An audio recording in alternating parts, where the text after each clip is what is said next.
Hello and welcome to another show from Footy Corner. I'm Sparks, and again we've got Bez for you. How are we, my friend? You're all happy after England whooped your country? I enjoy seeing a certain young man called Miles Lewis Kelly win his debut. That's what I'll say. I Yeah, so it's enjoyed that one. bittersweet, isn't it? At least you can take some kind of encouragement away from it as well. I Yeah, will. I will. I yeah, will. just I about. will. I He's in will. he's in the forest anyway, so kind of he can kind of do that anyway. And we got we got a debut appearance from Alfie. How are we, my man? I'm doing good. I'm doing very well, thank you. Thanks again for having me on, and happy to Uh, be here. yeah, anytime, man. Anytime. We're all a bit of a trio of F1 fanatics and football fanatics as well. So I'm sure we'll get on quite well. So yeah, sort of. Yeah, famous last words. Yeah, but there we go. Um, from an England point of view, Bez, what did you think of the England performances, and you know what can we take away from them? Well, I'll say this: the Albania game, they look in a good shape. They look, I guess, they look sound. I know it's the first, pretty much the first month of Tuchel's reign, or tenure, shall we say. They look, I don't know, they look a bit more pleasing to watch than before. Less predictable. I think. I know it's only Albania the first game. Uh, I hate to say I didn't watch the Latvia game highlights, so me and Alfie are gonna be like hit and miss. I can watch it right now. I'll talk to you. I don't mind putting it in mute, but I feel the Albania game showed me that clearly Tuchel's ready basically to put some authority in his, in this England team that needs to be able to kick up the backside. That clearly has been lacking for many many years, and for as long as I know. So I hope for that, for our sake, because obviously now adopted country, I want to do well. Of course, I want to try and win something. Like last summer, I wanted to win that bloody damn thing, but I guess with Mister Stubborn Pants, as I call him, he just yeah, Alfie, you know exactly what I'm talking about. I guess Tuchel looks a bit more, I don't know, more lively. I know because he's German, and I'm being a bit biased and he's European like myself, but technically, he looks more hungry, shall I say? I know it's the early days, yeah, but he looks more hungry to do something special. I hope. Yeah, I kind of agree with that. I mean, it's a bit more professional, isn't it, rather than any old crap. We'll go. We're trying to square pegs, round holes, that kind of thing. Alfie, I understand you watched the Latvia game, not the first game. The So Albania game. The yeah, Albania what game. did you make of that? Was there anything else that you kind of thought that was interesting, or something, anything you were disappointed with? I think obviously the massive takeaway from the game was the fact that our boy Miles Lewis Skelly scored on his debut, the youngest to score on his first senior start. Broke that record. He's been brilliant this season, fully deserved.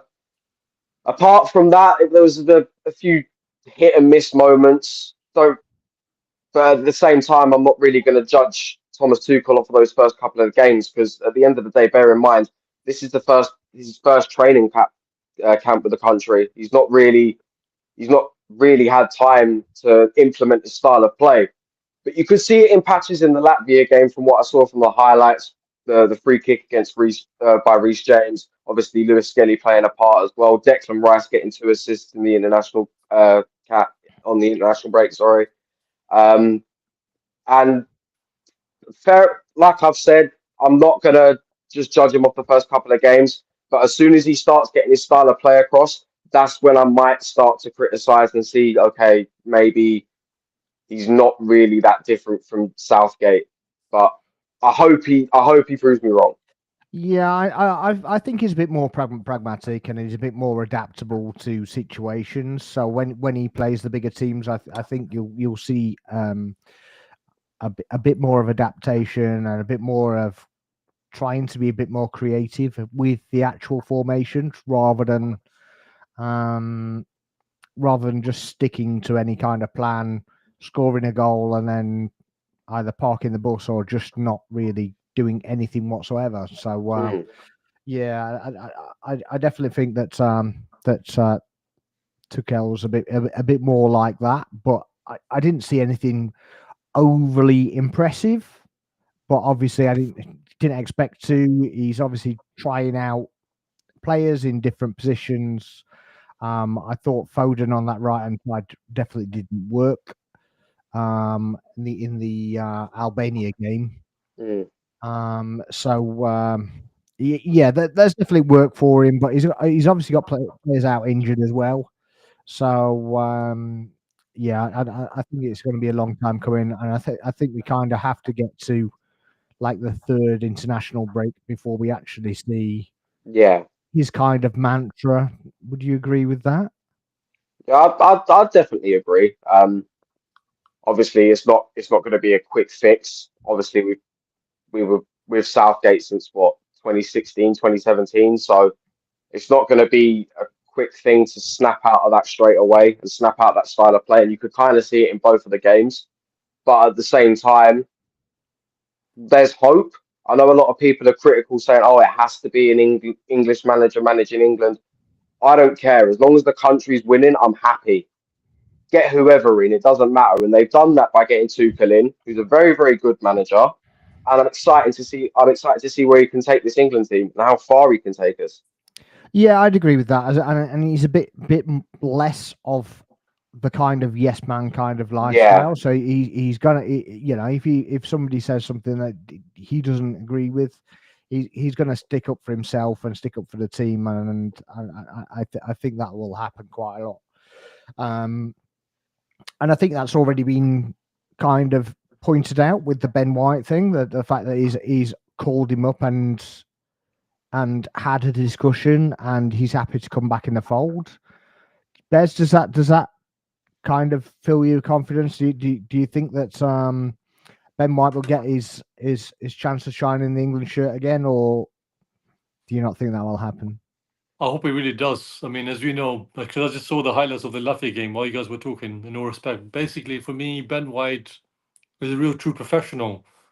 I know, and I'll say his name, and then I don't get you in trouble by anyone on this sort, but I'll say Steve Holland didn't treat him with respect at all, or even with any dignity. You know, for me, from the moment we signed Ben White, even though as much as I despise Brighton as a football team, nothing wrong being Brighton, but Brighton team, the history with us.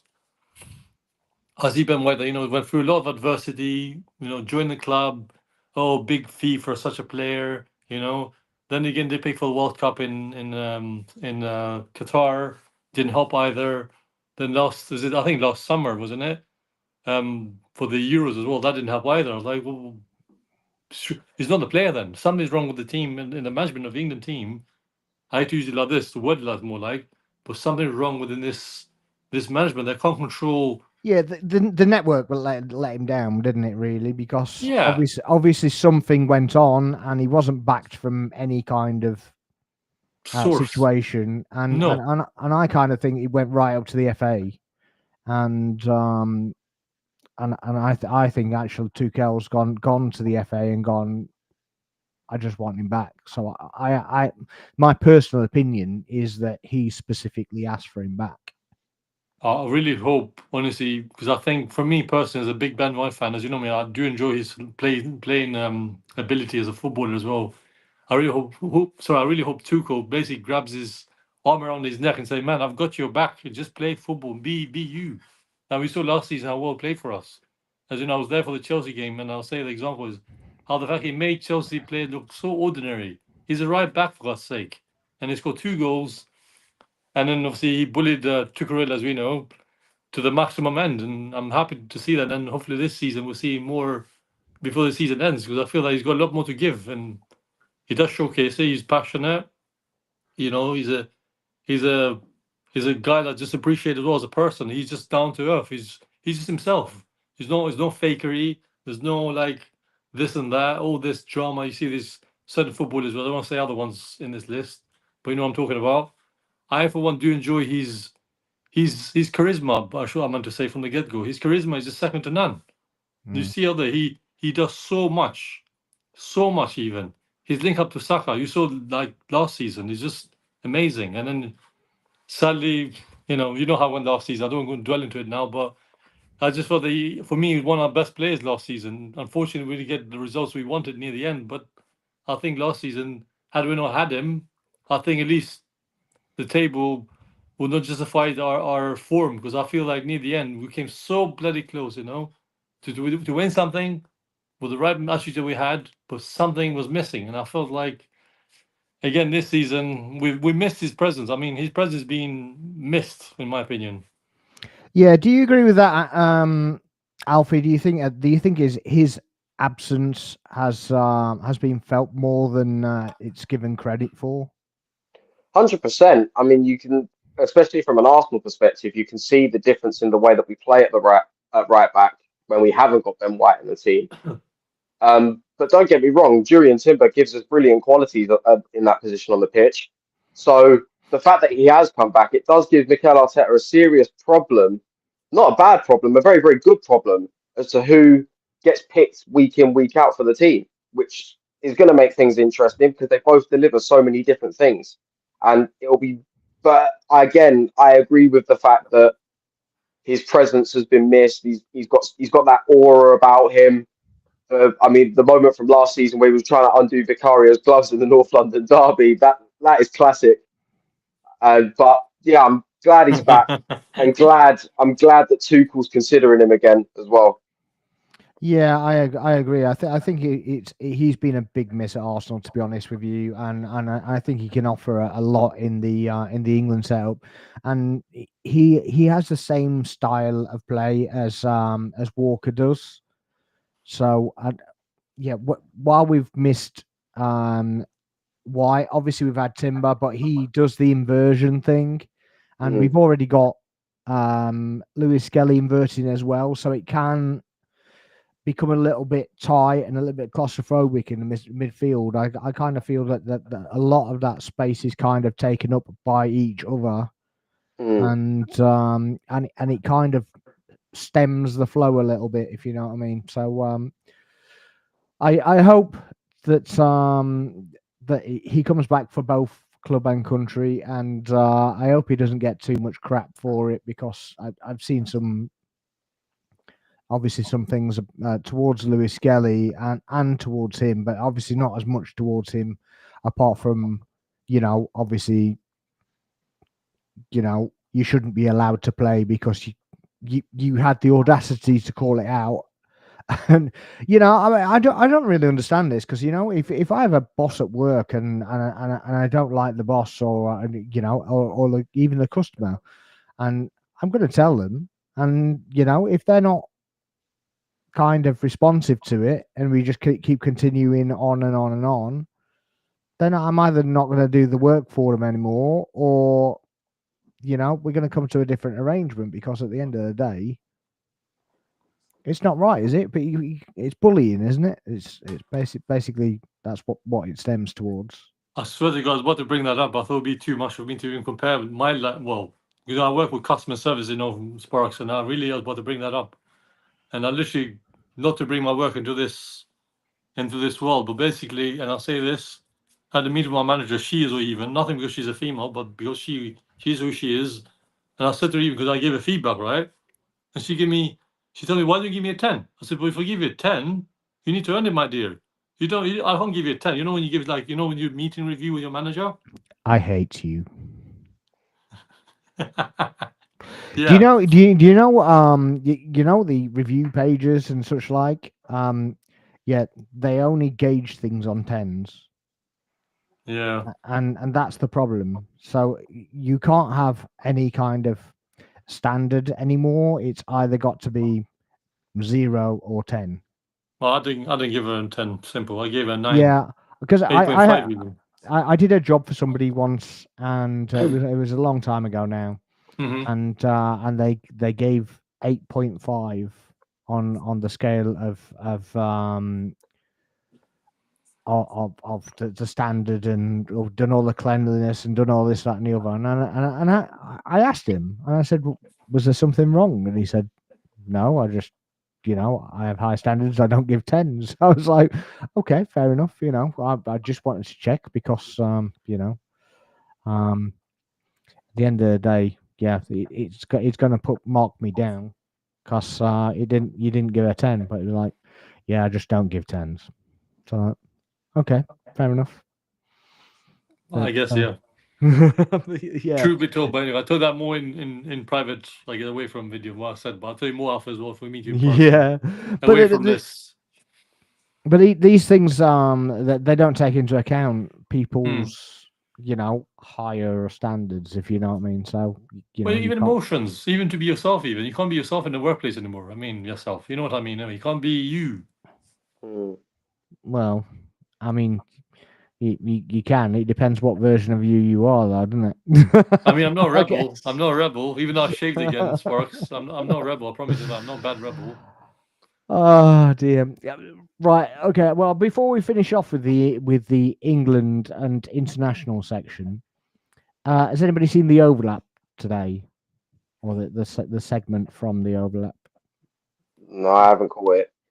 Right. So, Gary Neville was talking about a certain player, and I'm going to let you guess who the player is. Right. Basically, being so that over the years, there's been certain players that are guaranteed shoe-ins for appearing for England, right? So even if their form's not there, there is a certain player that should be a shoe-in no matter what. Who do you think that would be that he was talking about? I think it's an Arsenal player. Yes? No? I'm not giving you clues. I need you to, just top You I'm it. gonna just fire you names. You just I'm going to take a wild punt at it and say Jordan Henderson. Okay. I don't think you get in a million years. Wow. You're mean tonight, Sparks. No, I don't think you get in a million years. And this is to kind of point out what a ridiculous comment it was. But he plays for England, right? He plays for England, and he's played in this international break. That's the only clue I'm giving you. Trent probably. No, Trent was injured. He was injured. Oh, well, I didn't keep up with that. Okay. Yeah, so he didn't play. Well, I've got some some baseball in the background just for sake of entertainment. But who can I say? Pickford, maybe. I don't know. Pickford, maybe. I don't know. See, the fact that you've gone to Pickford before the player it is says everything I need to know, right? He was talking about Phil Foden. What? I had him in my head. Fuck. Excuse me. Sorry. He said he was talking about Foden. But he's been shit. Yeah, I don't think he's had. He's been shit. I think he's had one good performance, hasn't he, for England, and that's dubious to whether it was for a whole season, period of time. I barely saw him play well at Euro 2020. He had patches again in the World Cup in 2022. He did fuck all this tournament that gone. How is he a shoo-in? Saka clears him regardless. As soon as Saka's back from injury, he walks straight into that England team on that right-hand side. No problems whatsoever. There's three shoo-ins for me. Right now, there's three shoo-ins. And one's Harry Kane. Yep. Jude Bellingham. Yeah, I'd say that, yeah. And Bukayo Saka. They're the three shoo-ins. That's it.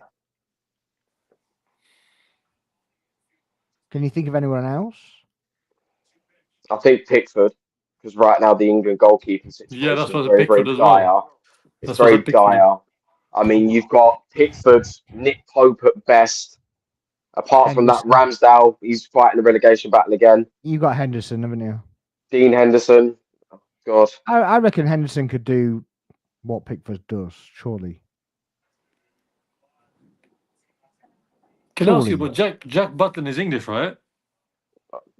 Yeah, but he went out of the fold ages ago, didn't he? Yeah, he kind of fizzled out. Yeah. But I reckon Dean Henderson could put a decent performance in. I mean, if you didn't watch the Albania game, then he had a calamity in that, and almost if the striker was any better, then he'd have scored. They had another one against Latvia. Yeah, just seen it between Gurney and Pickford. There was a little calamity. Yeah, luckily, I'm sure he had one in each game. He Yeah, always does. Sorry if I cut you off, but he always has this in him, Pickford, doesn't he? I think when fit, Nick Pope certainly gives him a problem as far as being picked. Yeah, but Newcastle want to get rid of Pope now, don't they? So that's not going to go well for him. To the fact that the club is now trying to get rid of him. True. So I'm not convinced that that's the way it's going to go either. But yeah, I just found it really odd. Declan Rice, another shooting. And Declan Rice, okay, yeah, we go with that as well. I think Dan Burn as well as a centre back option. I think aerially though, I think he's really good. I think on the floor not so much, but he wins everything in the air. Yeah, a bit like Gabriel used to be, where literally everything aerially, Gabriel would win, but on the ground it was kind of an accident waiting to happen. But he's kind of put that behind him. Yeah. But I still see that in Burn. Granted, some of that might be like nerves because obviously he's not been in that position before. But yeah, I'm not totally convinced by Burn. I mean, you got Lewis Dunk, right? Who did the same job. And granted, they put him at left back as well, didn't they? In one game, I think so. He Southgate put him at left back, and it was like, "Are you okay?" It's just like, what the hell are you doing? But yeah, so yeah, when you've got Carragher basically speaking up, going, I think you said Bellingham got their chance, Saka got their chance, and they're both shoo-ins now, where he's not starting above either of those. Is he? No chance. Absolutely not. So how is he getting in his position when Bellingham's in the 10? He ain't playing the right side because, well, he tried it against Albania and spent more time going backwards than he did forwards. And there's no way he gets in on the left either, as far as I'm concerned. Gordon, problem. Gordon, and who else you got there though?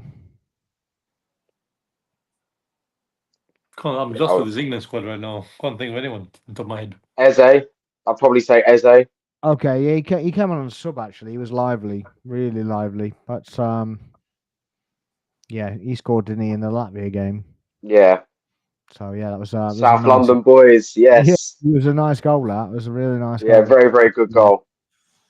So yeah, but yeah, I just thought it was astounding that that out of all the players that are on the England pitch, Gary Neville's championing not only somebody that hasn't really performed very well, but somebody that plays for his local rival. I thought it was a little bit weird. just weird. So yeah. But there we go. Right, okay. So if we've all seen in the news today that Saka is back in training. And there's Star boy. Well, we've got another star boy now, so he isn't really star boy anymore. I guess he's like Starman, and well, we got two star boys, haven't we? So yeah, who are you giving the star boy tag to? The only one I know. Hey, I'm a South London boy as well, by the way, Alfie as well. So don't worry. Yeah. Yes. Whereabouts? Think of Birmingham. Oh, what, Millwall? Somewhere there. Oh man. I'll tell you more off camera, but you know. I don't want to know about them. I don't want to know about them really. I don't care. I don't give a flying fuck. They don't either. No, we'll do off camera. When we finish this, we'll do off camera. Don't say it in camera. Sorry, Millwall fans. Love you. Bye now. Yeah. Hi, bye. Yeah, exactly. Thank you, Sport. You know South London too well, mate. I told you about this before. But hi, bye. Exactly. Hi, morning, bye. Good night. Yes. But so yeah, there's potential that he'll be back for the Fulham game? I'm going. Yeah, I mean, he won't start, obviously. Of course. So Yeah, I was going to say, don't yeah, start him. Don't so start him. so you know, obviously, you might get 10 minutes or so, you know, just to kind of wind him into the game. But I hear people like online basically saying, "Don't bring him back to till next season. You're going to get him injured. You're going to do this. You're going to do that. You're going to do the other." Is that just fear mongering, or is that if he does get a recurring injury, because obviously it's a very high possibility that he does get a recurring injury, is that a told you so for the likes of Arteta, or is that are they actually thinking of the well-being of the player, or are they actually thinking of, you know, I told you so? Can I say this without any hesitation, without being cruel? You can say what you want. I Yeah, that's love. the question. I don't know who the first sub. Well, the new star boy is, but for me, Saka being Saka, I think as much as I want him to come back next season, I think personally, as you say, nurse him back easily into the Fulham game because he can come in and obviously come onto the game, excuse me, and just get in there. But at the same time, is just don't rush him. Like don't. He doesn't even feel pressurized anymore. He's done everything he could do the last few seasons. He's literally been there for us from the get go. From the moment he stepped on the pitch, for us when he had his debut even as well. Mm. So for me, I want him to be like, how can I say this? Come into the game, say it's Fulham or one of the games. I'm not seeing all the fixtures now, but obviously we know what we have in 2 weeks. Obviously, we know we have a big game in 2 weeks. But basically, I'm not trying to think too much of that now. Obviously, Fulham game is first. I think personally, he just needs just to assess his mind. His mindset. Excuse me, his mind. Where he's thinking of. Is he like ready to give it all? If he can, obviously play some part in this run in. From now till end of May, is he able to fight? Obviously for us, because he's a warrior. We know Saka's a warrior. As there's a time between till his injury this season. Unfortunately, he basically played nearly every game and nearly every full game. So for me, in my opinion, if Arteta does bring him out this season and after the full, provided he plays him on more, I feel that from now on in, don't play him the full game. If it's like 80 minutes on the clock, 85 even, just sub him off. Just say for your protection, for our benefit as a football club or team, just to protect you, we'll take you off near the end of the game because playing the full game for Saka now, he's risked being fouled, being tackled, as you know. There's teams out there just want to just gun him down, like literally like a grey goose, if I'm allowed to say that. But I just feel like we need to just protect him with the cotton wool. Just need to look after him. Yeah, I mean, I do agree that he Yeah. needs to be protected, but the best way for a muscle injury is to actually play, Alfie, isn't it? I guess so. But at the same time, you can't. Obviously, I want him to be back on the pitch as soon as possible. But at the same time, you've got to think of it as it was a grade 3 hamstring tear. Very, very serious injury for someone as young as Saka. Could very, very could potentially change the way he plays. I mean, I know it was a completely different injury, but you look at Ronaldo in the past, he did his knee, had to switch up the way he played. Couldn't really be that dribbler that was out there on the left-hand side. Had to move to more of a striker role. He had to accommodate. But I feel like with this, it could really, really damage his career. So if we are going to bring him back, do not rush him. I beg, because we've seen this season how much attacking threat we lack down the right-hand side. We do, and that's also been a detriment to our midfield play because where we've lacked the attacking threat of Saka on that right hand side, Erdegaard's had to drop back and he's almost hugging the touchline every game that I've seen him in, rather than being the typical number 10 of today where you float. He's hugged the touchline. So if you do bring him back, do not rush him. Obviously, give him 10, 15 minutes against Fulham max. Then we start looking to Madrid. Yeah, I'd agree with that. I mean, obviously, we're not looking for him to play every single game. We're looking for him to participate, trying to strengthen up, and which is obviously, why I think serious cash needs to be spent in the summer transfer window. well, I mean, Big it should have time. been spent. It should have been spent Yeah, I beforehand agree. I anyway. agree. I think we're all kind of that opinion anyway. We should have been deepening the squad anyway. Spent poorly Granted, in the summer, and we didn't spend at all in January. yeah, I mean the summer window for me is not analysed enough because where we brought in Calafiori and Marino was obviously to cover for Jorginho and Partey going out, one or the other of, and I think Calafiori was probably brought in so that Zinchenko could be sold. But I think Zinchenko got injured at the time and he couldn't be sold, so that they couldn't bring the money in to spend on the forward line. And I think they kind of screwed it up from that point of view, to be honest with you. And I think there was a plan, but I think as always with Arsenal, it's either plan A or no plan. and that seems a problem. So, we just can't pivot to another option. And we've had this discussion before, Bears, haven't we? Where I think Edu was fired. I think he basically let the squad down, and I don't think he let players go out that weren't supposed to be let go out. And all right, Arteta might have said, yes, you can let them go out, but you need to bring me replacements. And he didn't bring the replacements in. And bringing Sterling in after the event is just not good enough, is it? So that's kind of my opinion. And I know it kind of alleviates Arteta, which is kind of not what everybody wants to say, but that's my honest opinion. I personally think Edu walked.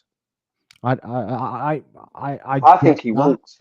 I think he may have seen Raheem Sterling on the list of transfer targets that Arteta had and said, "You know what? Fuck this. I'm off. You've lost." I don't think. No, I don't agree with that. I don't agree with that because he already gave the list of targets, and Edu did an interview where he actually said that that Sterling was a quality acquisition. So he didn't. I don't believe. I actually did not know that. So yeah, look it up. Look it up. But he did do an interview, and he basically said, "Yeah, we've done really well to get Sterling in," which I guess at that particular moment in time, it was a bit of quality, but we shouldn't have been in that position to need Sterling at that point. We should have been in the market beforehand and gone, right, okay, we need to deal with this position now. Yeah. And that's my opinion. I'm not trying to let anybody off the hook. But I don't think Edu had the pull that people think he had. I know he did try to get Guimaraes. He tried to get other Brazilian players. He brought us Marquinhos. Not exactly fulfilling, is it, that one? And what happened to him? Well, what happened to him? He's still on loan, isn't he? He's still on books, though. Yeah, still on loan. I think he's only got a year left on his deal now. I think so, yeah. This guy scored one goal, cried on the same day that the Queen died, might I add, because at half time it got announced. Yeah. And disappeared. Yeah, he went on loan. I think he went on back on loan to Brazil. Then Norwich. And then Norwich. Oh, no, he went to Norwich and then he went to Brazil. So I think he's in Brazil now. So if you can't make it at Norwich, then you're going to be struggling. But Yeah, I think Edu gets away with a lot, to be honest with you. But obviously he was part of the Invincibles and whatever. But yeah, I think he got away with a lot. What do you make of this new guy that's meant to be coming in? Berta, Yeah, I mean, I hope that this is what it is. I hope it's a new direction completely, and it basically goes right. Okay, now we're looking at quality. We've done the rebuild thing, we've done the process thing, and now we want quality, and he's the guy to do it. I hope that's what it is. Same here. And Same and here. if it's not, then I don't want him. I think what we need is obviously, regardless of what other positions we need to improve, striker is a must. I think we need two strikers now. Yeah, to be fair, I mean, I would happily take two strikers at the club, but if we can only get one, make sure you know who you are looking for and make sure it's dead on who you're looking for. I definitely think we need another person at right wing simply so that when there are games where we can give Saka a rest, we can bring someone else in and there's not a drop off in quality because there's been You times don't where think I've seen. Ethan's done that job though now? I was always under the impression that Ethan would come in for Erdegaard simply, I don't think that's going to but happen though, is it? That's kind of the proof in the pudding that it's not going to happen because true. that cut inside and that finish Yeah. that kind of replicates what Saka does. I swear to God, you two hit the nail on the head, but carry on. Do you agree with that, Bez? Or do you? I agree. I for one, as you know, we spoke together, by the way, me and Sparks, Alfie, how we said that those literally interviews on YouTube, I think somewhere, but I'll send it if I find it. And when Eric got asked, and he said, I modeled my game after you, Odegaard, which is good to see, which is wonderful to hear. For say Sparks, and me saying to you, I look up to you, how you do your podcast, and I buy your work, which is wonderful. But technically, right now, he's Saka's backup, right? Because in that hand side, we have no one else to do what Saka does. And what It's Waneri almost does as if we're now, creating clones. it seems so. Yeah, you're right. You're so right about that. Who's next? Are we going to have this Max Dowman come into the team and be the next Smith Rowe? I'll tell you what, he's going to be the best one yet. If he keeps going on the trajectory he's going, he's fantastic. Yeah, Can I just ask Alfie a question? Maybe you might know. Sorry, so you know this is an Albanian guy called Maldini Kakuri. They call him in English. Yes, I'm well aware of Maldini Kakuri. He's Lewisham boy as well, man. Another South London boy. See, the South London ballers are on top. We are there. There you go. We definitely. I've said countless times, bar La Masia, I think Hale End is one of the best academies in world football as far as bringing quality players through. Yeah, run by Per Mertesacker now. Exactly. So you can't, the guys. It's come on leaps and bounds since he took over as well, and obviously Wilshere was in the setup as well, and since they kind of, I don't know, that remodeled it, if you like. It seems to be progressing very well. So I don't know if it's individually down to them, but obviously Mertesacker's managed it, and it seems to be ridiculous. The prospects that are coming out of there now. I mean, Saka. How do you even put a price on Saka now? I don't. I don't think I can. I mean, he's priceless. Yeah, and obviously you got Ethan and Miles, and those two, honestly, those two. I mean, they're already in the realms. Yeah, but they're in the realms of 50 million quid already, surely. Can I just tell Alfie? Sorry, Sparks. Alfie, for the Man City game, I met Sparks this season. I had a chance to go to the City game for 100 quid, but 100 quid I realized for a football game is a bit stretching my budget, at the time. I do regret it now. I'm glad Miles Lewis Kelly does. Well, he did humble Haaland the way he did when Haaland told him, "Who are you, mate? Who are you?" I'm like, Haaland, you are a nasty piece of work. I can say other stuff, Sparks, on camera, but I guess I better not say anything on camera right now. I have another Rodri rant like I did last season, because I had a big Rodri rant 5 minutes straight, by the way, Alfie, last season. And I literally let him, I ripped him to pieces. And, start of the season, He's injured. I Are need you to find that taking video, credit? please. Are you Go taking on. credit for his injury now? I don't wish bad stuff upon people, but Rodri had to be done, man. It had to be done. He Havertz had to. bodied him in the first game against City this Yes, season. Literally yes, from he kickoff, did. bodied him. He body Well, checked him, as we say in English. Body well, check. yeah, but Like, in that, Havertz actually got the blame for it, but Rodri cares? lunged at him in the first place, and he just said, "Well, I ain't moving then, if that's the case." I had my rant as well. Has I had it? my rant as well, Sparks as So well. So yeah, I need to find that video. Please find me that video somewhere. I need to rewatch which it. one? The one that the Rodri 5 minute rant when he said to us, also have weak mentality. You remember? Wasn't that Bernardo Silva? I thought it was Rodri as well. No, Oh, I think it was Bernardo Silva, to be but honest. Bernardo I Silva don't- is just a little a Yeah, rat. I'll A find them rat-faced later. man If as he they're is, bro. around, I'll find them. If you I'll can. I'll do some searching. So If you can. yeah, If not, I have to I'll go. Actually, you have to ask Liam and the see gang if what's I can find around it. there. But So literally, yeah, I literally went all full guns blazing on Rodri. I mean, even Spark didn't expect it. Everyone was like, "Oh my god, what's wrong with them?"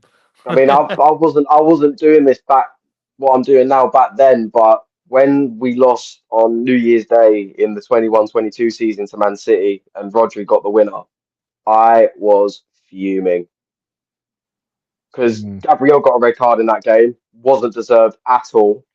never is though, is it? Really? No one Yeah, else to be anyway. fair. Or whether it is, but nobody else seems to get them. So you know, obviously Kovacic can.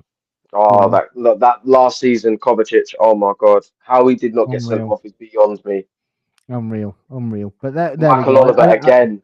Yeah, I don't want to get into moaning about refs and red Can I cards just and say that. quickly though, he managed Croatia because I'm a full of France team and Brazil team with keen interest by Alfie and Sparks. He managed. Excuse me. He refereed the Croatia France game, the France game at home.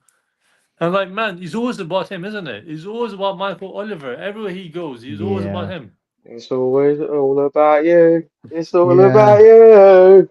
yeah. It's the fan favorite song every single game now. So Yeah. I don't think it's just sung by us as well. I think Wolves sing it as well, and yeah, probably others as well. But there we go. But yeah. While we're still on the topic, then, before we move on, who would you want in the summer transfer window to make us title contenders, title favourites, if you like? Who would you have to get to put us as the favourites? Because I assume right now you wouldn't say that we're favourites to win the title next season. Far away, Alfie, Not far away. from what I've seen this season, I don't think we are. Not at this point. I still think there are a few more positions that we need to strengthen. Obviously, striker being one of them. I think hands down, your main target in the summer should be Isak. Other than that, I'd go either Gyökeres, Šeško, or Osimhen. Okay. But Isak is the main target up front. I've seen the games that we've played against Newcastle this season. He's had Gabriel and Saliba in his pocket. Not many strikers can do that. We're talking about how this, as far as I'm concerned, one of the best centre back pairings in the league right now, Saliba and Gabriel. How they can pocket someone like Haaland, but then get the reverse treatment from Isak is ridiculous. They I've are not allowed to seen many. push, though. You know, apparently. Yeah, Yeah. Nobody else is allowed to do it, but they're allowed to do it, and that's perfectly fine. yeah. So yeah, he pushed Ødegaard out of the way, didn't he, in that game? And it was like, I was there. Oh, sorry, Sparks. I was there. yeah, I watched it with my own eyes. you're like, yeah. Well, that's not altogether right. And then, yeah, there's one at the other end, and he gives a push for it, and you're like, well, it's either not a push for anybody or it's a push for that. But yeah, I completely take your point. But so you would instantly go for Isak and another striker, or just Isak? Well, I think we look at. I think for the summer we simply just go for the one. We look at how Havertz performs in the summer, at the start of next season. Obviously, we're going to be. Obviously, he's coming back from injury, so we're going to see how he has to get on. If he continues to play in the way that he does and have these situations where he'll only turn up when he wants to, or whether there's like 3 or 4 goals already gone in, as far as I'm concerned. If he's still playing like that, I think then we look at another striker in January. But I don't want to be too focused on the striker aspects of the situation because I know there's other positions that we need improving. I definitely think we need a second goalkeeper as well. As to who we get for that, I do not know. I know that Keller is out of contract and I'd happily have him. But who knows where we go from there as far as who plays in between the sticks. Yeah, you don't think we need wingers or midfielders or anything like that? I think in the summer, I definitely think we should have gone for Nico Williams. I think he provides something incredible down the left-hand side. Yes, he's had a poor season as far as he's concerned at Bilbao, but he is a very, very very good player and can bring a lot of quality to that left-hand side.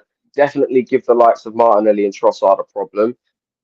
My personal opinion, I think Trossard's on his way out simply because of how obviously the age is a factor. He's not getting any younger. And at the same time, I kind of feel like yes, we've not really had much choice and we've had to start him this season because of the amount of injuries we've got. But I've noticed he doesn't provide the same qualities when he starts compared to when he comes off the bench in a 20-25 minute period. Yeah, I think he's very, very impactful. So yeah, it's kind of he's kind of a bit of a passenger when he starts games, and then almost winds into it, but doesn't wind into it very well, and then winds out of it very quickly. Yeah, kind of, in my opinion. Yeah.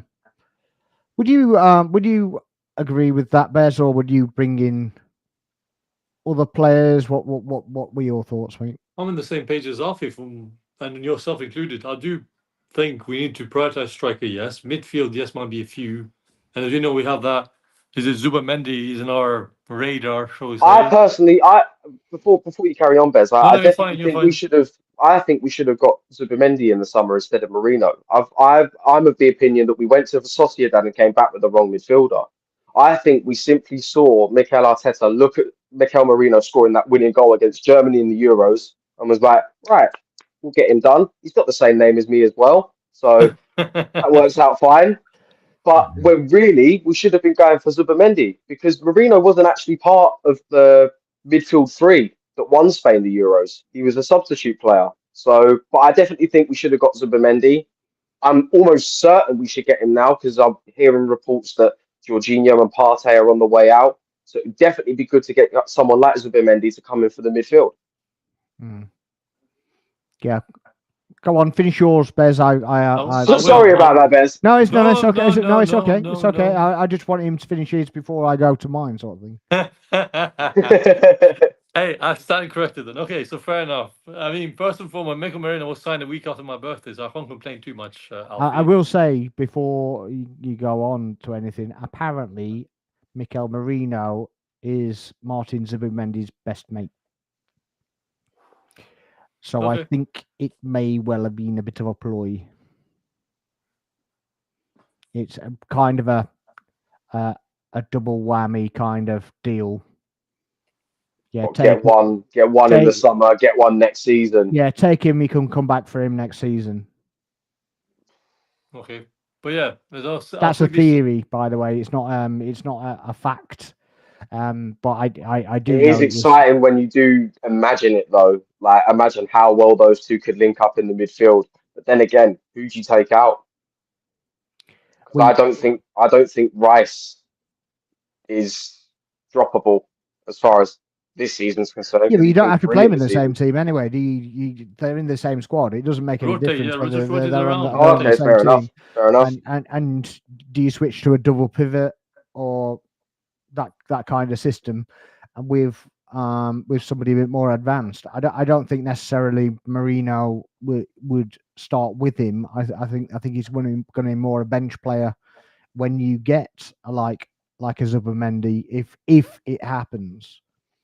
But just because they're mates doesn't mean that they have to play on the pitch all the time. It just means Agent Marino, get him on the phone now. Yeah. So that's something I heard from somebody that's linked with Sociedad.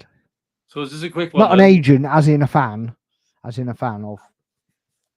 So I'll keep this short as I can because I want to try and link it what Alfie said. So I'll say So midfield, I guess we have to go. We go for strikers. I have Isak in my head. I do have still Gokaresh on top of my head. Still have Sheshko, if I'm saying that right, in top of my head. I, for one, and I'll say it again, I don't want to see another wild goose chase because I'm getting bored and sick and tired of seeing these on and off for the last 20 plus years in my lifetime being an Arsenal fan.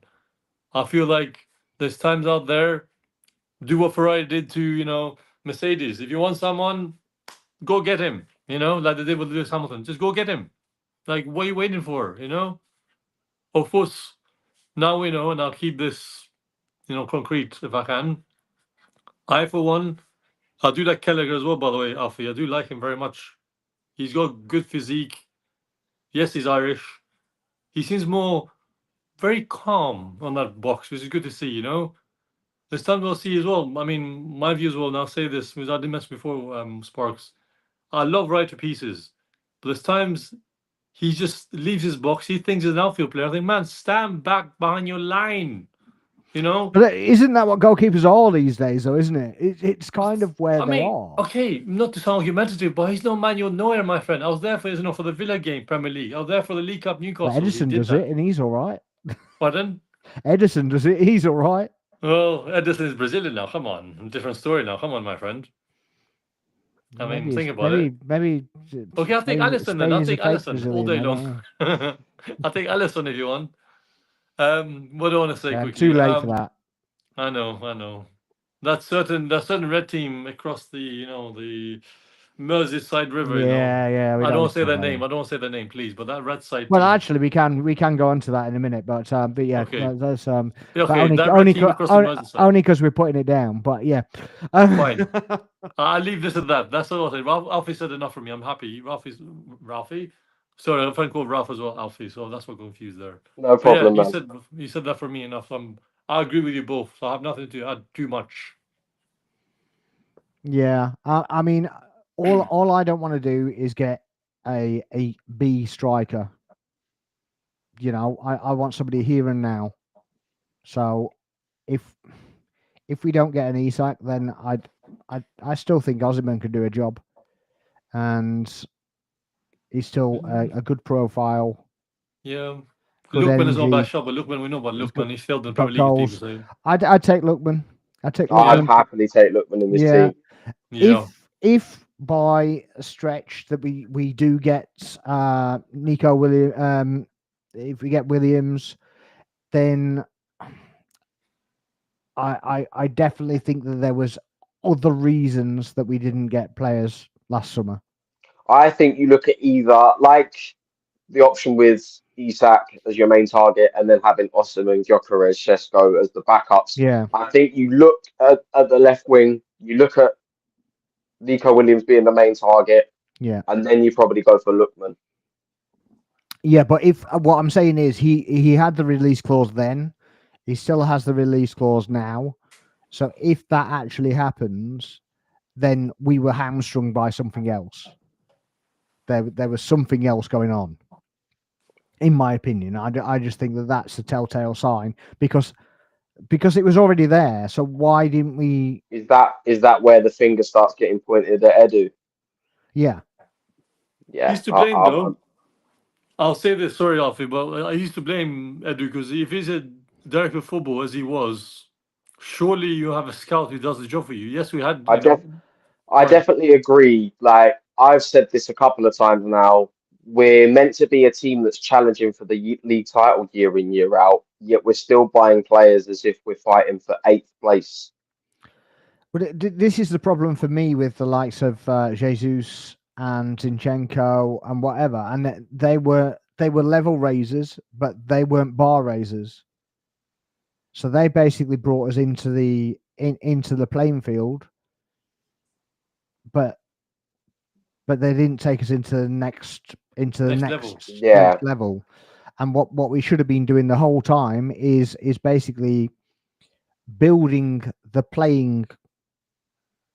first 11 and then strengthening the bench by superseding the first 11, and the starting player is now on the bench, and then you sell them off as you go past.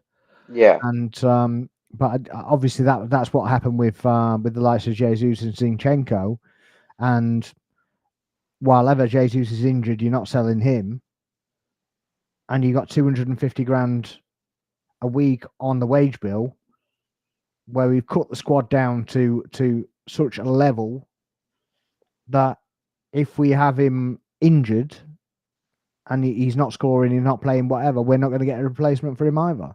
Mm. We need to make some cuts, as we say in English. I want to make some cuts. There are no more cuts to be made. That's the problem. Well, sacrifices, then, my friend. Something needs to be done. No, we've made the sacrifices so that they can bring them in, and this is where I get the disgruntlement with Havertz, because at the time we didn't necessarily need Havertz, we needed other areas. So I get that argument that we spent in an area that we didn't need to spend in. Agreed. I still think he's performed all right. True. But I don't think it wasn't an optimal signing, if you know what I mean. Yeah. I think we should have been going for specific strikers and specific midfielders rather than an Özil-like luxury player. I think we made the mistake. Obviously, don't get me wrong, I agree with what you say in that Havertz, he has performed well at Arsenal. But at the same time, it's like we saw last season, Arteta brought him in, tried to play him in like that sort of number 10 role. It didn't work. He's gone, oh, fuck, we'll stick him up front. And it's kind of worked out. But at the same time, it's not an out-and-out number 9. It's not a bagsman. It's not someone who can get those goals that win you games, which go on to win titles, and match that up with a strong defence. Yeah, I agree with that, and I just think that it wasn't optimum. I mean, at the end of the day, I mean, I support anybody that wears the shirt, and I kind of, yeah, of course, I kind of hate the whole piling on, particularly with Havertz, because he didn't choose it. You know, he was chosen. He was just chosen to come in to do a job, and he got moved off.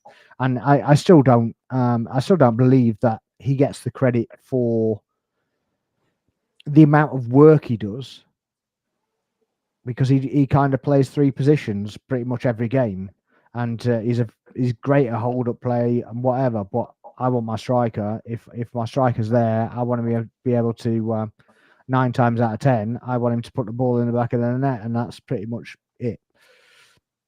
So I think you look at the way that Odegaard passes as well, and for me, it kind of seems like he does have that pass to look for a man that's running in behind, and that's where I think that Isak can provide such a good quality. I mean, he's also able to hold the ball up. What I also think with that as well is, obviously, if you've got a proper striker who's in proper striker positions, then those defenders can't double up on the likes of Saka. That they have to be watching more with more keenness what the striker's doing. Exactly. So it gives more freedom from the right wing, because they can't mark it as tightly. And then if you increase the quality on the left hand side, well, they haven't got a clue where they're marking now. Unpredictability. That's what I wanted to see as well. Well, it's not even unpredictability. It's quality. It's both. They go hand in hand. And we've become very, very predictable in the way that we play. We teams come into games now looking at us, and they're like, right, we know they're going to look for corners. We know they're going to look for set pieces. We've become too readable. And because I feel like Arteta has been so set in his ways with that, it's been very detrimental to the way that we've played this season. Because there's been times where I've seen we've gone either 1 or 2-0 up against the team that we should beat. And we should be like, okay, let's go in for the kill here. Yet we're still trying to look for passes. We're trying to play the ball into the net. I rate Erdegaard's out of the box shooting ability very, very highly. We haven't seen that at all this season. No. I want someone to look up, and if they've got a chance, take it. I mean, we haven't seen. Do you actually put that down as well, though? Do you put that down to White being missing and now Saka being missing as well? Because obviously everything he plays is like they're in the triangles in that right-hand corner. They all overlap each other, come back and then overlap again and then run into the space. And, and the throw-ins go to Erdegaard over the top and the edge of the box, on the touch line so that he can play somebody in. But since White has gone down, and since Saka's gone down, he gets the attention. He's the focal point now, and that's the problem. Yeah. If you stopped Saka when White was there, you still had to deal with White. If you stopped White, you've still got Saka and Erdegaard. If you stopped Erdegaard, you've still got Saka and White. But with them not there, you've just got Erdegaard, and it's easy to, it's predictable, isn't it? It's just yeah.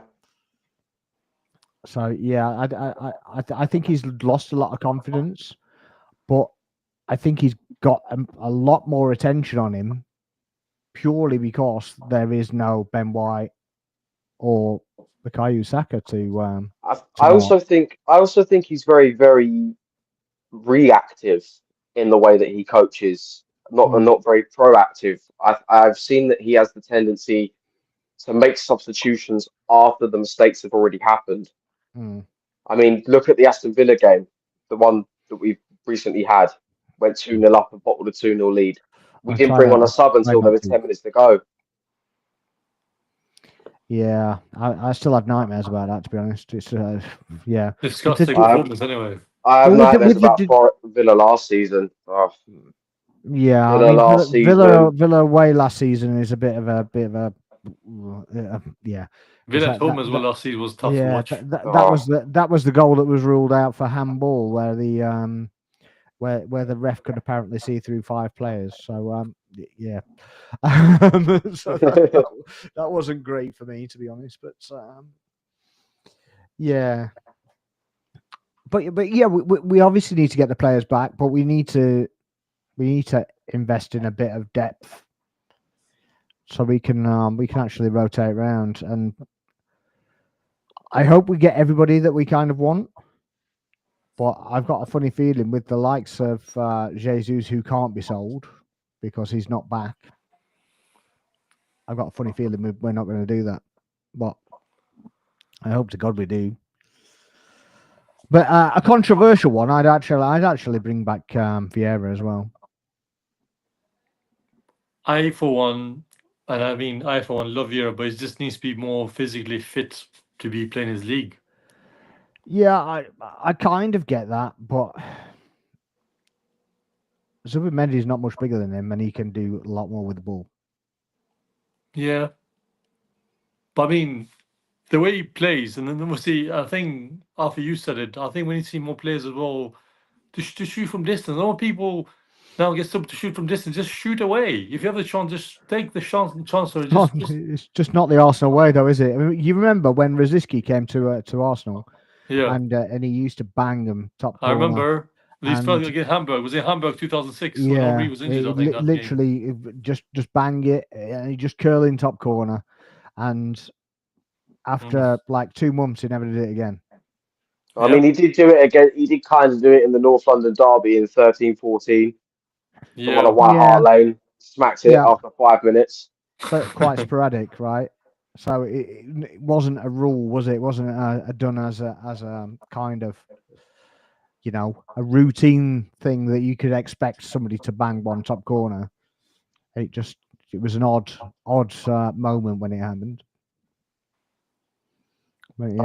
I just don't like the idea of us going into games looking for corners anymore. I don't think we were looking for corners, though. I don't think that we were necessarily looking for them as such.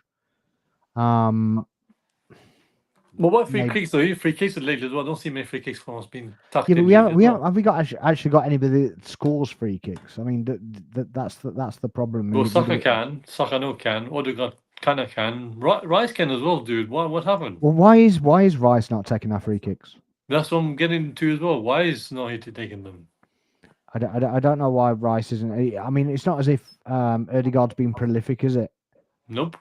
So I think the only free kick that I can think of Erdegaard scoring was against Burnley in the 21-22 season, early on.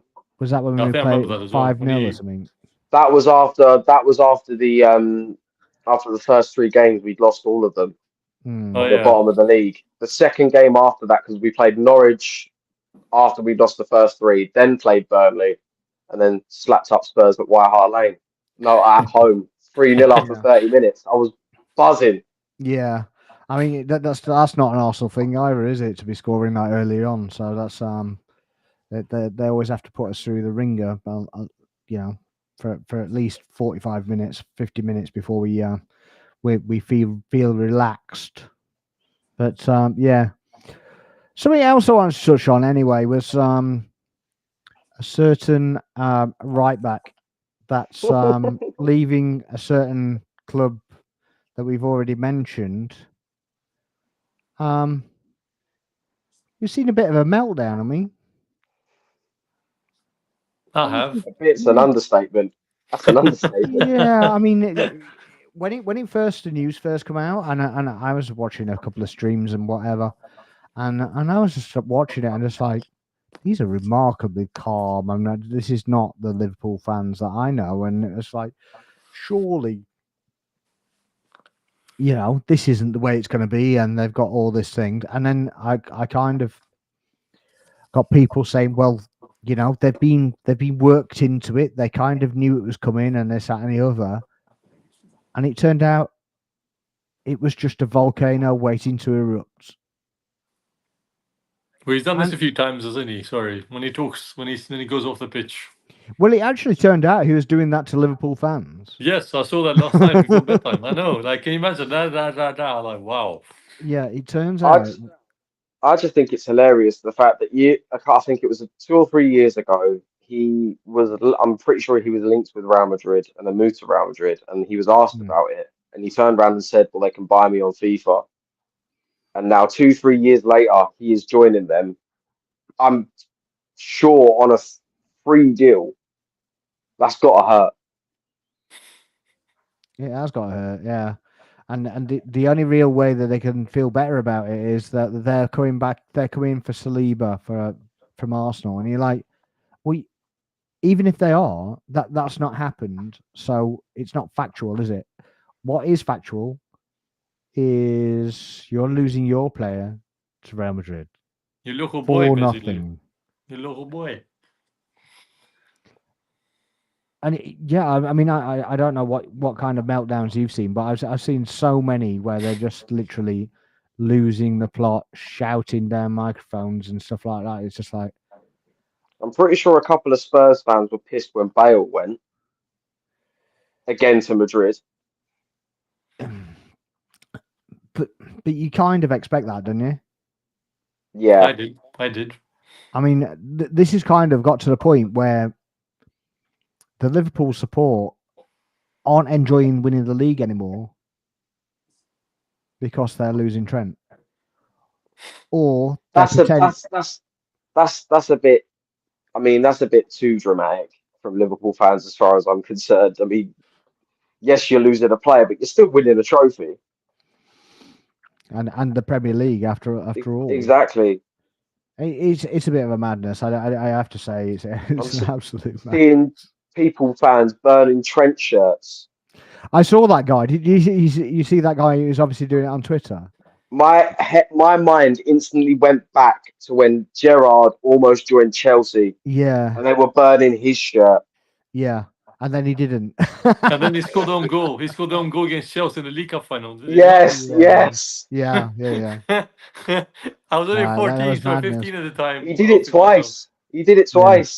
Yeah, it was actually twice, and then he did the slip as well, didn't he? He gave the ball away to Henry in this shirt as well. No 5 or Yeah. 6, I think, as well. In this Yeah. very He shirt. loved to give the ball away to Henry, Gerard. But with the one thing I did notice with that flaming shirt, the guy doesn't really understand how a fire works, because he's got his arm over the. I've got to do a thing. He's got his arm over the shirt, and it's like under here. I can't really do it, but it's like underneath, and it's all in flames underneath it. And you're like, I don't know if anybody ever told you, but heat rises and so does fire. So you might want to move your arm. you know, it might burn after a little bit. Because With a that's sting, what fire does. you know. Yeah, it might certainly not going to have any hairs on your arm anyway for a little while. So yeah. But there was a report come out today. I don't know if you've seen it as well. That where it was actually from an Egyptian newspaper that basically said that Salah is the closest he's ever been to signing a new deal with Liverpool. So I don't know how true that is. I don't know whether it did the rounds. I don't know if you've seen it. Do you think that Salah and VVD re-sign, or do you think that they're all going and that's why Trent is going, or what? Everything is possible. For me, personally, I feel that this is like a reshuffle of a new, management who just clearly probably just thinks, you know what, if they want to leave, they can just leave. It feels a bit like, when we had when we moved to the new stadium, like, some players stayed, some players went. Some players, were snakes, as we know in our tenure at Emirates Stadium. Certain bunch, I can give a whole Yeah, you don't have to. Don't remind us. We'll stay on this track rather than going Just on. saying, I won't say the name. I won't recite Let's who, not but do you it know any the more obvious pain. bunch. The obvious bunch. I remember speaking to I was on the football terrace, I think, last week. I was speaking to a Liverpool fan on there, and he said they actually wanted to sell Mane in the lockdown season, but they couldn't for obvious reasons because they were looking at that rebuild. And I think now they're starting to bring it into effect. Obviously, it would make more sense to give these players. Obviously, I think they'll want to. I think it's also because FSG said that they wanted to give the wage bill a balance, because let's face it, Liverpool players are on massive wages, especially Salah. So I think for them it's a chance to even out the checkbook before going in and bringing in reinforcements, and that's probably one of the reasons why they haven't spent much this season, apart from Chiesa, who was 12 million, and then you've got Mamadashvili, the goalkeeper, who's out on loan at the moment. Yeah, does he come back next season, or is he out for a 2-year loan? I'm certain he comes back. He comes back. I definitely think, is Alisson's contract running down? I think it runs out next year. I think then that's the reason why they're bringing in Mamadashvili. Obviously, they're bringing him in, knowing that Alisson's contract will run down last season. They'll look to press Mamadashvili as the number one next season, as far as I'm concerned. Have Alisson as the number two, and then have him. Because Kelleher doesn't want to be the number two, does he? He wants to start. Kelleher has said, I think, on various occasions that he wants to be number one, and that's understandable. Yeah, absolutely. Every goalkeeper wants to be number one. At the end of the day, there's only one goalkeeper on the pitch, so it's a massive fight to get that position. Yeah, but, for sure. And Kelleher feels that he needs to go elsewhere to get that playing time and to get the playing time he thinks he deserves. And I do think he deserves it. He's a very, very good goalkeeper. He knows how to hold his own, especially for someone fairly young. So, but either way, I do see it as Liverpool letting Salah's and Van Dijk's contracts go is simply to balance out the checkbook before improving the squad. So you think they all go? I do think they'll go. Unfortunately, wow. Do you think that they replace them with like for like kind of players, or?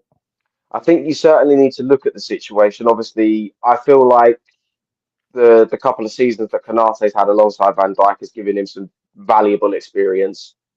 So it looks as if they'll be looking at it next season. If Van Dijk does go and they don't get a contract sorted, they'll be looking at Konate to lead the centre back partnership and have someone else come in. Who that is, I we do hope not they know. do. Who that is, I do not know. And as for Salah, it's a it's certainly an impossible task. It's almost as if the same as when Torres went to Chelsea back in 2011, or when Salah went to Barcelona, Suarez went to Barcelona in 2014. They've had very tough time replacing that player. So it is going to be it will be next to impossible for them to completely replace Salah next season, as far as I'm concerned, if they let his contract. Yeah, no doubt we'll have everything from Liverpool fans saying, "Oh, we're coming for Saka now," because it's a natural progression and all this. Yeah. So yeah, there's going to be a case of that. But if they all go and they've got an impossible task, do you even see them in the title race next season? I definitely think they'll either be there or thereabouts. Simply because obviously, if they are planning to reshuffle the squad as well as balance out the checkbook, they're going to have to think wisely as to who they bring in as the replacements for the players mentioned. I think right back they could be okay with obviously the likes of Conor Bradley coming in. He's a very, very good right back as far as I'm concerned. But apart from that, I think they are going to have some trouble. Will it affect their season? I don't know, but I definitely think they'll be in the conversation as obviously the league holders. Yeah, I mean, it's whether they're going to spend the money to do whatever they want to do. That's the thing. But obviously, if they've got Salah is like top 5 biggest earners in the league. I think so. So he's up there. So obviously they have money back that way. VVD and Trent, about 600 grand between them, isn't it? Something like that. I think so. They'll be quite a bit off the wage bill. It's just whether they're going to actually spend for transfer fees, I suppose. But yeah, so it's going to be interesting. Do you think, Bez, that they'll be in the title race next season, or do you think that's if they lose all 3, or do you think that they'll keep 2 or the 2 that are staying, or what do you think? I mean, they'll lose a few players, and they're bound to, because you can see there's something's going behind the scenes that we don't know, obviously, as football fans. But for me personally, I do think they'll be hurting inside. The fan we know about that fan base. Obviously, is hurt, but we just spoke about. Yeah, but do you actually think Salah and VVD stay? And do you think in my view though, I think Salah really has been being already how can I say this, someone's been luring him to say, look, come to this side, we'll pay you a bit more if you want to have a good send off to your career, like a good healthy sum of money. Players do go after money these days over certain legacies, as we know in football. Van Dijk, I really don't know, because I think his mind, I think he loves this league, because he's been playing this league for a long time. And again, he will be hard to replace that man, that footballer, excuse me. Personally, I do think, as Alfie said, they'll be there to challenge next season, provided they're not unsettled, because of course they have backup. Of course, they have the youngsters on standby. But again, most youngsters today, yes, their mind is kind of like on the rise, but I feel at times best these footballers need to be brought back down to earth to say, look, yes, this certain player is leaving. Say Trent, if he's leaving, say like the team will be a bit like, the chemistry will be a bit like down. They'll be a bit like, how can I say this? A bit like they don't feel themselves, I, for one, do see maybe they'll suffer maybe the first few months of the season, and then therein and provided who they get. In my view, as a football fan, not just being I'm an Arsenal fan, but as a football fan, I'll probably see some sort of maybe a bit of a mismatch in the squad, like who plays where, who's the new captain if Van Dijk leaves. So Van Dijk is the captain, if I'm right. Yeah. So it's tough for any team, as we know from our experience. It's tough if you have to let people go, even for free. Even hurts more, of course. We know that from good side and the bad side, from that side down there. As Sokamo did the advert when he did which was funny. Love that advert so much. But for me, personally speaking, again, I'm not having to dig Liverpool fans at this moment, but I think my guys, football, just get used to it. If you ask someone to leave for free, is the rules there? They can leave for free. Be ready to have other players to follow because this is football. People, technically, as I said earlier, don't live for legacism of football. Football is unpredictable. I, for one, being a football fan, I don't pick anymore. When I get the same names as my shirts, I try to get current players. I always try and pick legends or two. I never try and pick current players because that money easily can be lured by Saudi money, by a bigger club that has more money. I personally just think this day and age, sport overall just has become so greedy, so I don't know how to say this. Even I'm trying to get some of my family members in the football, even the sports, even generally speaking. I just like I can enjoy being in their presence, but it's like I can't enjoy when I tell them this player just left. Like in an example of like when Ferrari's son Lewis Hamilton is like I just told him he left this team to go to this team, but how does that happen? I was like because it happens. People move on. But sadly, I don't want to keep this too long. I just feel like something. Yeah. I think that's where it poses the question, and there's a couple of people that I've seen ask this question before, especially about football nowadays. It's almost as if you sit there and you're asking a footballer, "Are you an actual football fan, or is it just your job? Like, do you just care about being paid for it rather than like playing for the badge on the shirt?" Because I mean, we don't see players like Gerrard anymore who stayed at Liverpool for as long as he did. Yes, he went to LA Galaxy, but that was in the twilight of his career. Let's be real. But there's definitely not enough loyalty nowadays. There's more. You could get really, really attached to a player, and all of a sudden, he'll become your favorite player in your team. And then 2 years later, he's signing for a much bigger club with more money, and you have to start that all over again. Yeah, it's not a common thing, is it? I mean, you get the likes of Real Madrid, don't you, where they're paying big money and they've got the constant trophies. That once you're there, you're doing everything possible that you're going to stay there rather than drop down the food chain, aren't you? But yeah, I mean, it's something that's as an Arsenal fan, you kind of posed with that kind of problem all the time as well, because it's like when you get elevated. The likes of Saliba and such like, then the Real Madrid could come calling, and it's up to the club to make sure the contracts are good enough and long enough that if it does happen, we get good money for them, isn't it? I think this is why I laugh at the fact that Liverpool fans are having a meltdown because Trent's left. I'm laughing at it constantly simply because they asked for this. They didn't get Trent's contract sorted enough quickly. At least with the money, like if he had a contract sorted, at least if Real Madrid came in for a bid, they could kind of just like negotiate or say no outright. Yeah, I think the argument is that I was listening to Tom Little earlier on, and he seems to believe that it was premeditated, and that when certain players signed a 5-year deal, he signed a 4-year deal, so that it literally got to this stage. Yeah. But I mean, at that point, did he know that they were going to win another league title? He wouldn't have known that. No. But could it be that 2 seasons running they've been in multiple trophy hauls and they've dropped off from that situation? You don't know, do you? Because obviously you go into Real Madrid and you're going to be faced with that kind of prospect of big trophies every single year, and you might get at Liverpool for 2 years and then you might drop off again.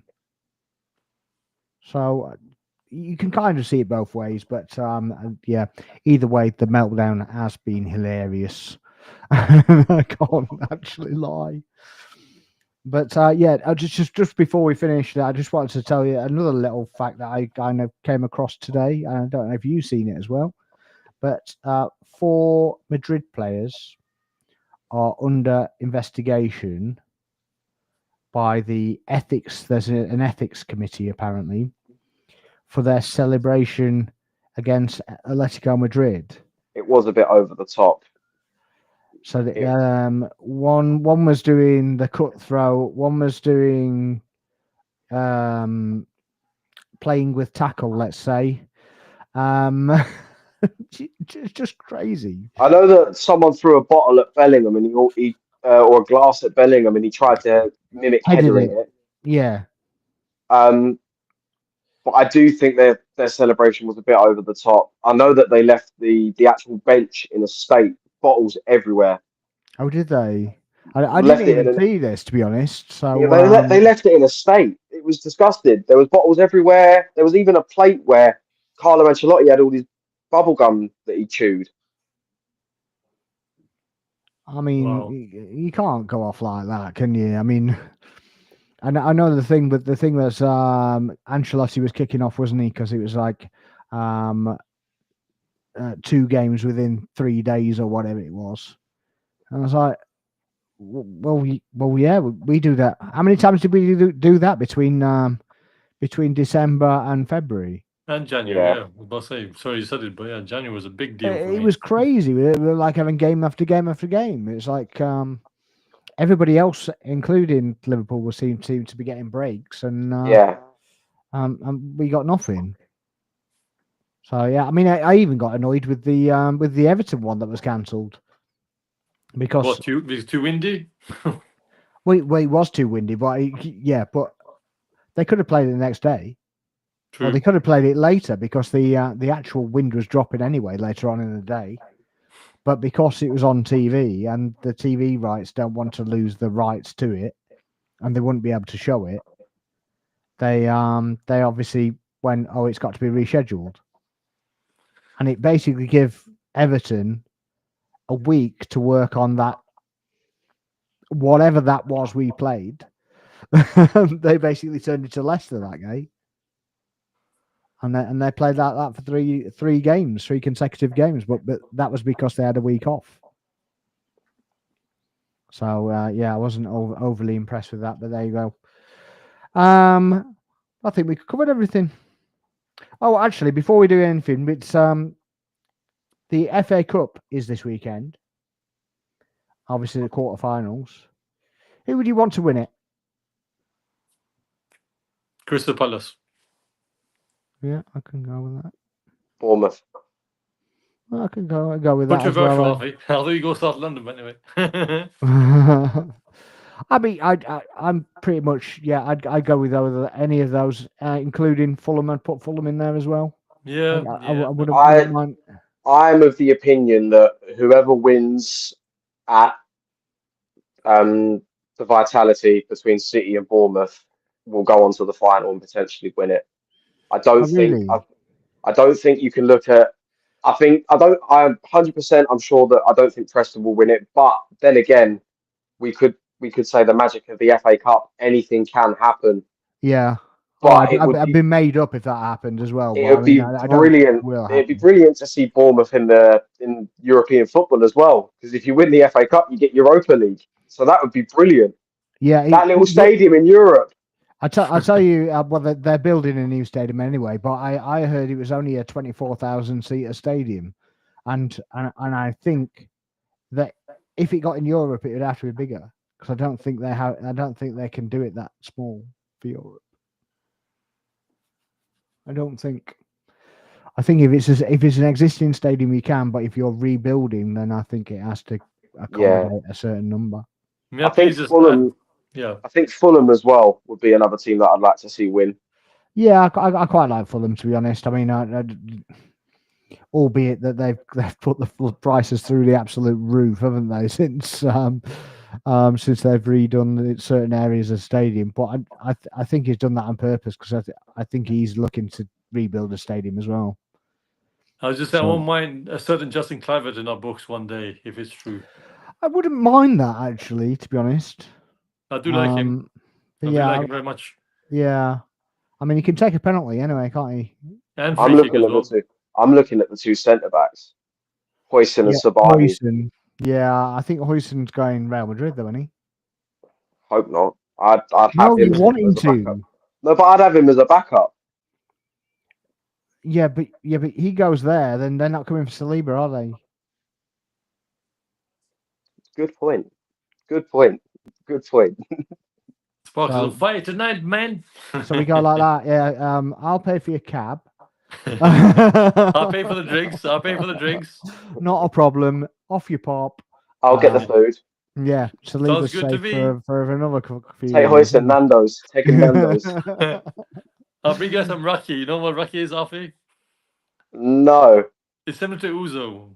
Yeah. But It's yeah, quite you have it stronger. warm. Depends how you do it, though. My dad makes it homemade, legally, Yeah. when he does it back home. Yeah. But yeah, you have very it warm strong. normally. Yeah, true. Oh, I mean, it's God. filtered. I think it's filtered in with the way he does it. Yes. But yeah, I'd like Hoyson to go to Real Madrid. I mean, if we got him, then I wouldn't be kind of adverse to taking a big offer for Saliba.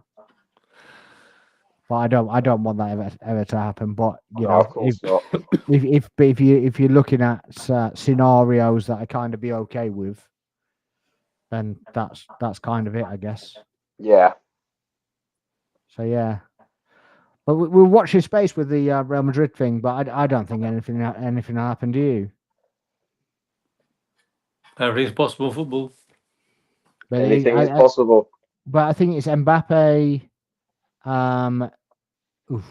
There are 4 players anyway. Mbappe, Vinny Jr. and Rodrigo. Rodrigo, I think was one of them. Yeah, I can't remember the names now of all of them, but I think it was on there. But look it up, and yeah, it's definitely under investigation. So it might be worth keeping an eye out, see what happens with there. All right. Yeah, I think we're there. Guys, if you're in the stream, please make sure you're liking, subscribing, commenting, pop any comments in the comments below, and we'll get to them off the stream as well. Appreciate you coming on, Alfie. Thank you for having me. You're welcome. Anytime, my friend. Anytime at all. Bez, thanks again. Thank you for having me as well. Yeah, welcome, my man. Nice meeting 3 you, Bez. Arsenal fans, 3 F1 fans. Yeah. It's nice to have an F1 chat before the. I'm actually gonna be going to play the F1 game after this, so I'm. Oh, yeah. Do you actually stream it as well? No, I don't stream it, but I'm gonna be working towards doing streaming and stuff in the near future. What, the gaming stream? Not just the gaming streams, streams across my channel as well, live like watch-alongs of the games and stuff like that. Yeah, obviously those are the goals we're working towards this year. So we've got an arcade. We've got some bits to do around London. We can plan in future. So it'd be nice to gather around. I'll put the link in the description, but obviously it's Alfie D_YT. You can read it better than I can say it. Don't worry about it. All good. I thought you said DT for a minute. I thought you said DT. No, I did search for him on the internet, and I did put _DYT, and I was like, what the hell is that? I was like, yeah. Now I get it. Yeah. Very clever. So yeah. Thanks for watching, everybody that's been in here, and thank you to my guests, and we'll see you next time on Footy Corner. Good night.